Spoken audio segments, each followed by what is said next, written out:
श्वेता अग्रवाल जी जालंधर से। राधे राधे। राधे राधे महाराज जी। महाराज जी, मान सम्मान विलासिता यश इज्जत ये सब चाहिए महाराज जी परिवार में। तो भजन करो, भजन से प्राप्त हो जाएगा। भजन करो। देखो, यदि आप वास्तविक सुख चाहती हो तो भगवान से जुड़ना पड़ेगा। हमारा प्रारब्ध इतना बलवान नहीं कि बराबर हमको सुख दे सके। जैसे दिन है तो रात अवश्य आएगी, तो सुख है तो दुख अवश्य आएगा। अगर दुख को जड़ से मिटाना है तो भगवान की भक्ति करनी पड़ेगी।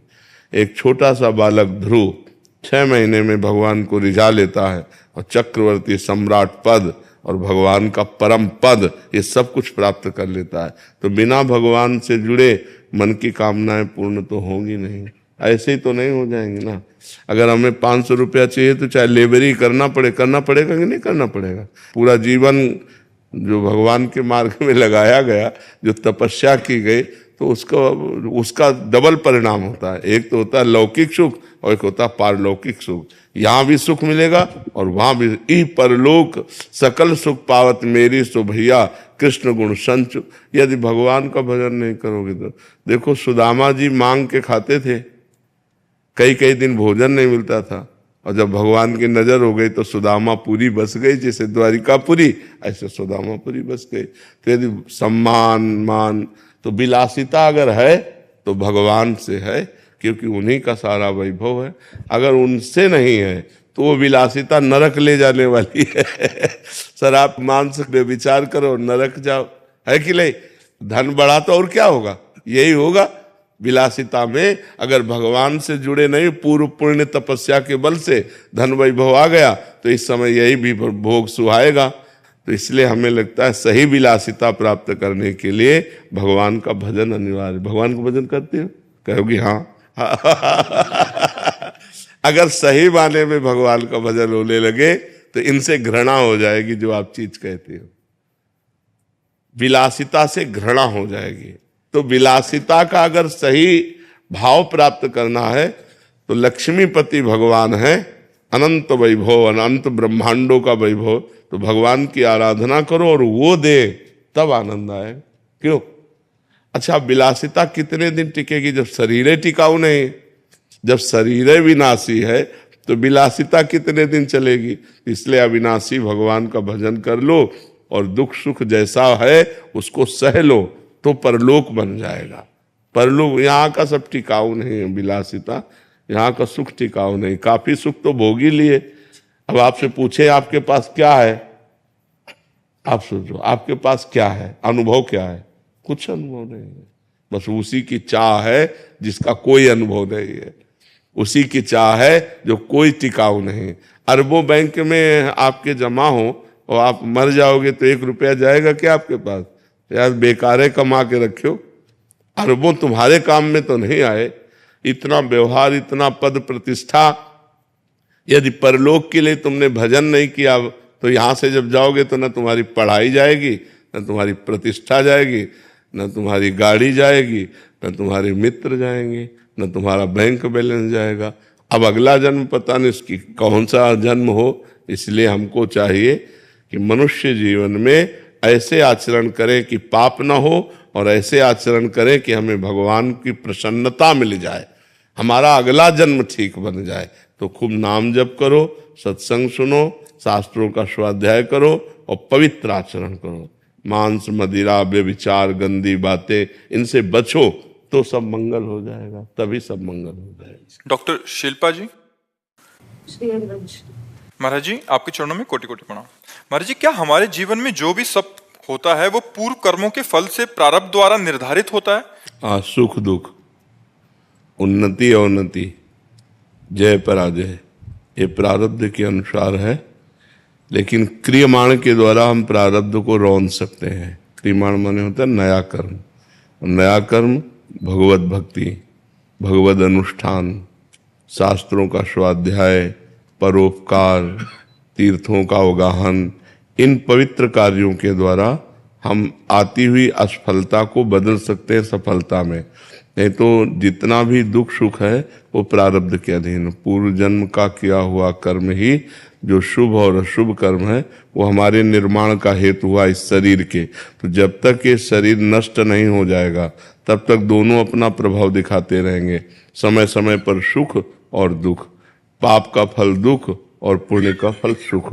अगर हम नया कर्म अनुष्ठान करें, मनुष्य जन्म नया कर्म करने का अधिकार रखता है और कोई योनि में नए कर्म करने का अधिकार नहीं है।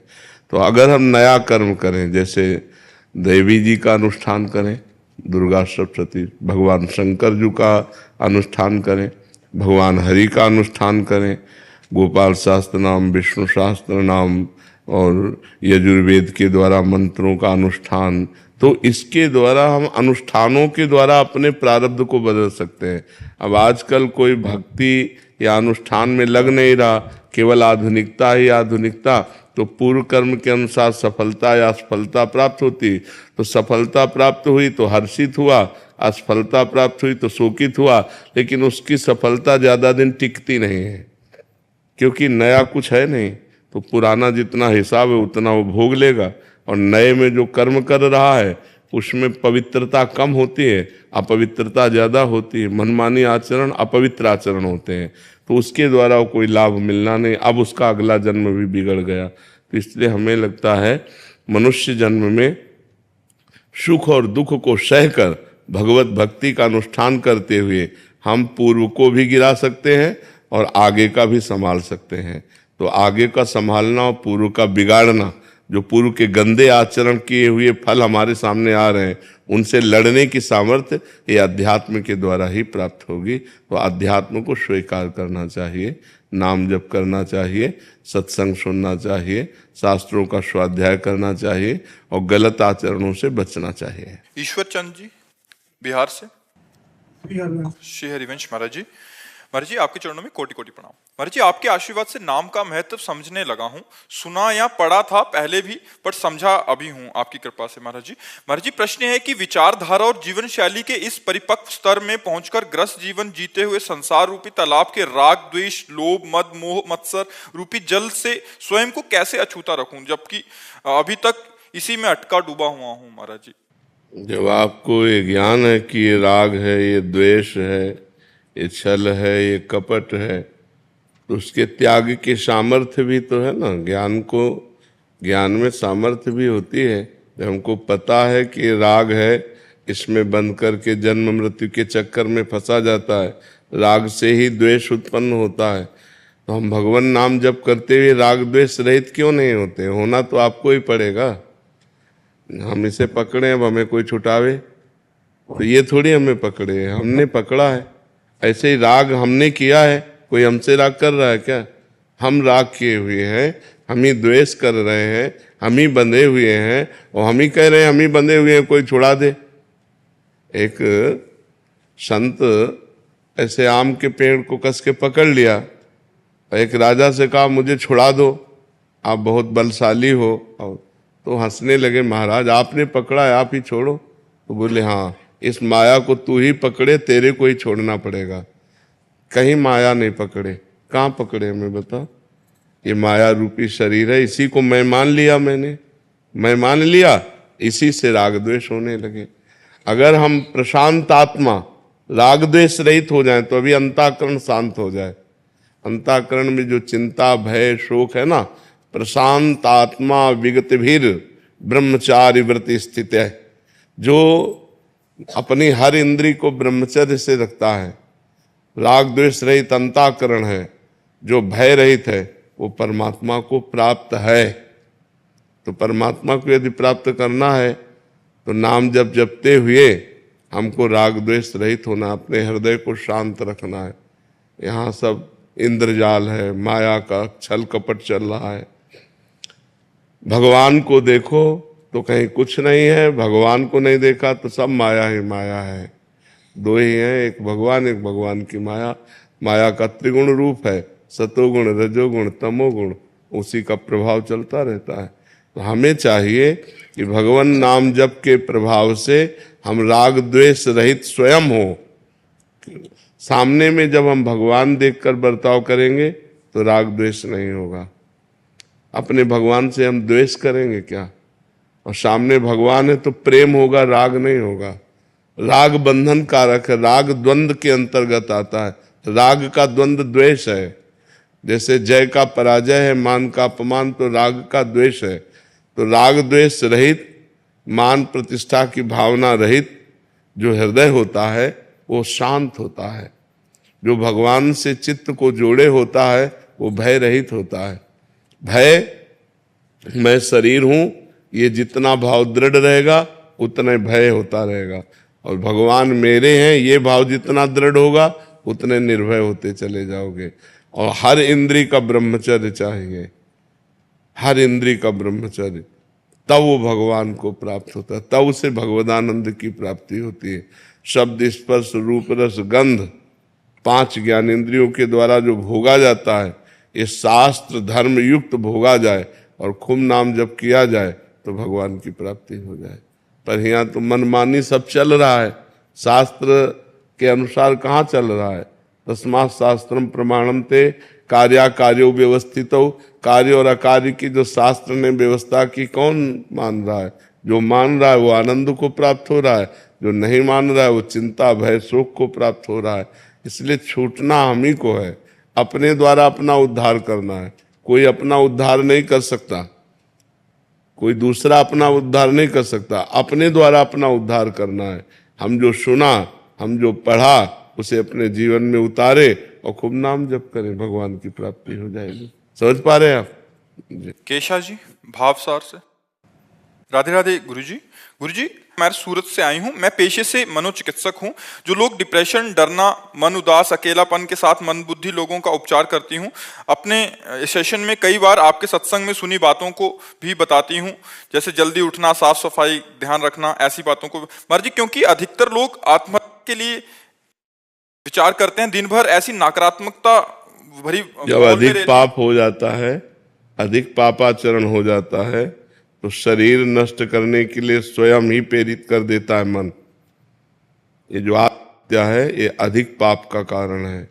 अधिक चिंता, अधिक शोक, ये सब पाप के लक्षण है। अधिक चिंता, अधिक शोक हुआ और नकारात्मक भाव बढ़ गए तो उसको लगता है कि शरीर शांत कर दें तो हम शांति को प्राप्त, लेकिन ऐसा नहीं है। जी, दूसरों को तो बचा देती हूँ, बट इतना खुद निराश हो जाती हूँ कि ऐसी लगता है कि इतना मदद करने पे भी लगता है कि इसको छोड़ दूं क्या पेशे को। नहीं, पेशा न छोड़िए, अब भगवान का नाम जप कीजिए। नाम जप से आपके हृदय में इतनी सामर्थ्य आ जाएगी कि आप दूसरों को सुख देने वाली बातें करते हुए दूसरों के दुख से आप लिप्त नहीं होंगे। जैसे डूबने वाले को बचाना है तो हमें वस्त्र आदि का, अगर हम स्वयं अच्छे तैराक नहीं और गए तो डूबने वाला पहले हमको डुबोएगा, क्योंकि वो सांस लेना। चतुर यही है कि उसे कोई डंडा, कोई वस्त्र पकड़ा दे और फिर उसके सहारे उसको खींच ले। तो ऐसे ही जो शोक में डूब रहे हैं, जो डिप्रेशन में डूब रहे हैं, जो नकारात्मक भाव में डूब रहे हैं, हमें चाहिए हम बात पकड़ा दें उनको, हम उनके दुख में लिप्त ना हो, निरपेक्ष होकर। नहीं, वो उनकी बातें सुन सुनकर आप डिप्रेशन में पहुंच जाएंगे। अगर आप समर्थ नहीं है तो 10 से 50 लोग आप रोज मिल रहे तो सुन सुन करके दिमाग, क्योंकि वो सब सांसारिक बातें हैं, वो आपके दिमाग को कमजोर कर देंगे। यदि आप नाम जप कीजिए तो नाम जप में एक अपूर्व आनंद होता है हृदय में, और उससे एक सामर्थ्य मिलती है। आप अपना व्यवहार बहुत अच्छा कीजिए, अपनी मृदु बातों के द्वारा, उत्तम बातों के द्वारा प्रवीणता पूर्वक दूसरों के मनोबल को पुष्ट कीजिए। कुछ औषधियां भी दीजिए और कुछ वाणी के द्वारा भी उनको परिपक्व कीजिए, और आप नाम जप के द्वारा पुष्ट होइएगा, लिप्त नहीं होइएगा। अगर लिप्त होंगे तो फिर आप, जैसे अभी आप कहें तो आप लिप्त हो जाते हैं। लिप्त मत होइएगा, तटस्थ रहिएगा। वो उसके कर्म हैं बिगड़े हुए, आज हमारे पास आया है, हम सुधारने की चेष्टा करते हैं। वो प्रयास करे और भगवान कृपा करें तो ठीक हो जाएगा, नहीं ठीक होता तो भोगे अपने कर्मों का फल है। आप तटस्थ रहिएगा और नाम जप कीजिएगा, और ये बंद तो कीजिएगा नहीं, क्योंकि भगवान ने अगर ये प्रवीणता दी है कि अपनी वाणी के द्वारा हम दूसरे के दुख का निवारण कर सकें तो जरूर करना चाहिए। ये परोपकार की भावना से भी होता है, अर्थ ही सब कुछ थोड़ी होता है। हाँ, दूसरा थोड़ी तुम्हारी बातें सुनकर साहस किया, जीने का साहस किया, तो बहुत उत्तम बात है। वो जहाँ निगेटिव में जा रहा था उसे पॉजिटिव में लाइए, तो बहुत उत्तम बात है। इसे छोड़ने की तो बात कीजिएगा मत, इसे और बढ़ाइएगा और आप बलवान बनिएगा। सत्संग सुनिए, नाम जप कीजिए, तो आप आत्म बलवान हो जाएंगे। अध्यात्म बल से बलवान व्यक्ति सबके दुख को दूर करके स्वयं सुखी हो सकता है। और जी इनका एक शंका और थी कि नई नई शादी हुई है, तो कह रहे थे कि बच्चे पे इसका प्रभाव तो नहीं पड़ेगा जो वार्तालाप हो रही है, या कुछ समय के लिए छोड़ दूं ऐसा? नहीं नहीं, परोपकार की भावना है ना, तो हम कह रहे हैं बच्चा भी इन्हीं के अगर मार्ग का अनुसरण करने वाला हो और परोपकारी हो, तो वो कितने सैकड़ों हजारों लोगों के दुख को दूर करने वाला होगा। इससे नहीं, आप जो नाम जप करेंगे, आप जो आहार करेंगे, आप जो चिंतन करेंगे एकांत में, वो गर्भ पर प्रभाव पड़ता है। ऐसे बाहरी व्यवहार पर, नौकरी पेशा का गर्भ पर थोड़ी प्रभाव पड़ता है। गर्भ का स्वयं का जो गहरा चिंतन है वो प्रभाव डालता है। माता के उदर में जो बालक होता है, माता का जो गहरा चिंतन होता है, उसका प्रभाव, उससे संस्कार बनते हैं। तो इसलिए आप नाम जप कीजिए, भगवत कथा सुनिए, सत्संग सुनिए और स्वयं भगवत परायण रहिए, तो फिर दूसरों के दुख का निवारण करते हुए आप और आपका परिवार सुखी रहेगा। आशीष जी दिल्ली से। राधे राधे गुरुदेव। महाराज जी, मन जड़ है या चेतन? अगर जड़ है तो हमारे उभय कंट्रोल में क्यों नहीं है? उभय उभय है। उभय माने दोनों तरफ है। वो चैतन्य में लगा तो इंद्रियाणाम मनश्चास्मि, स्वयं भगवान है, और जड़ में लगा तो जड़ में लगा हुआ गंदी गंदी चीजों को भोगता रहता है। ये उभय स्वरूप है, उभय रूप है मन। ना इसे आप पूरा जड़ कह सकते हैं और ना आप इसे पूरा चैतन्य कह सकते हैं। ये चैतन्य भी है और ये जड़ भी है। प्रकृति से युक्त होने के कारण जड़ है और परमात्मा स्वरूप होने के कारण चैतन्य है। इसी से परमात्मा का ज्ञान होता है, इसी से परमात्मा का ध्यान होता है, इसी से जगत के गंदे कार्य होते हैं। तो जड़ में लगने के कारण वो जड़ हो जाता है और चैतन्य में लगने के कारण चैतन्य हो जाता है। वो उभय रूप है। उसे आप ना जड़ कह सकते हैं ना चैतन्य कह सकते हैं। वो जड़ चैतन्यमय है। केवल चैतन्य नहीं कह सकते और केवल जड़ नहीं कह सकते। और वश में करने के लिए साधना है, ऐसे थोड़ी वश में कर लोगे। उसके लिए साधना, और साधना के द्वारा वश में होता है। अगर वश में ना होता तो कोई भगवत प्राप्ति कर ही नहीं सकता था। तो वश में तो किया जा सकता है, लेकिन कठिन है, कठिन है, असंभव नहीं है, कठिन है। अभ्यास करते रहो, खूब नाम जप करो, शास्त्रों का स्वाध्याय करो, पवित्र आहार करो, ब्रह्मचर्य से रहो, मन को अधीन कर लोगे।